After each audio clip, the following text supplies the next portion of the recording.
One of the things that I experienced in my last relationship that I will never ever allow again is the jokes. Now, I have a sense of humor. I have a very morbid and dark sense of humor. So I can take a little jokey joke. We can laugh and all of that, but it's not funny when I'm the joke. Okay? I have definitely learned from that relationship that when they make you the joke, it's because they see you as the fucking joke. Right? So I'll give you guys an example. I'll give you guys a few examples. When I first came into the relationship, when we first started, like when we made it official, I was about 160-ish, right? I'm 5'2".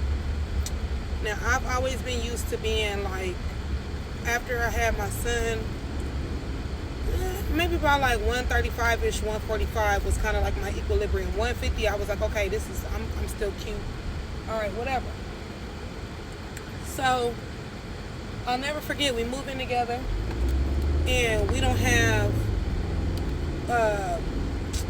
furniture for the kids' room. So what happened was there was an apartment that I lived in. It was some critters in that apartment, which is why I moved, and I obviously was too freaked out to take the furniture with me. And since our son and daughter was going to be in the same room, I was just like, oh, I'll just buy them matching beds, right, in different colors.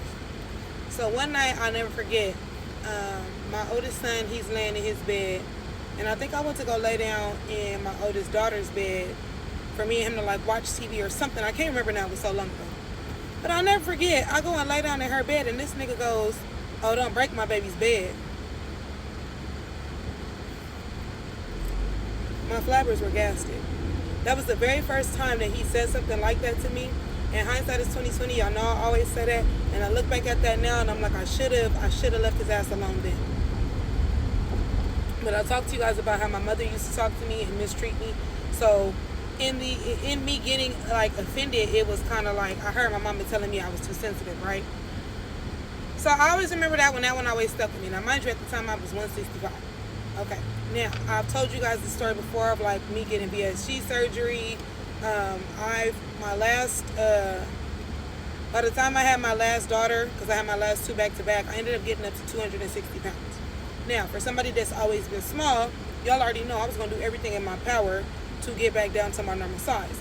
Now, I did keto, I did a whole lot of crash diets, all kind of stuff to lose weight, and eventually I couldn't do it, and I asked my doctor for help. I was like, I need help, okay? So, I get the surgery or whatever. I think I lost about 80 pounds before I started or whatever. As y'all can tell, I love piercings. I got piercings everywhere. Obviously, when I was overweight after having two babies, while I was pregnant, because I was pregnant 2 years in a row. So being pregnant 2 years in a row, and then, having a little stomach from having babies, I had my belly button pierced, but I never put the ring in because I was very subconscious, right? So, I get smaller. I'm feeling myself or whatever. And I'm like, okay, I'm going to put my belly ring back in. I ain't had my ring in like a couple of years. I got my belly pierced when I was like 16. So, having it pierced was like nothing. I mean, like, not having it pierced, but you know what I mean? Like, putting the ring back in was nothing. So, I'll never forget, y'all. I'm sitting on my bed. And he comes out the bathroom, and he's on the phone with his mom. Or FaceTime with his mom. Okay? He walks out the bathroom, and he's like, what's something is under your shirt? And I was just like, oh, I put my belly button ring back in. Now, mind y'all, I'm sitting on my bed, and I'm minding my business. This nigga lifts up my shirt, turns the phone around so that his mama can see on FaceTime, and was like, look at her, she thinks she doing something. She done put her belly ring back in.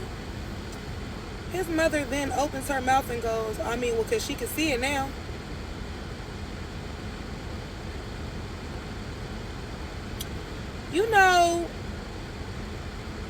Sometimes when I tell these stories and I think back on like the things that these people used to say about me and the shit he used to allow, not only do my gears be grinded, but I so resent the fact that I was such this good person that I never clapped back.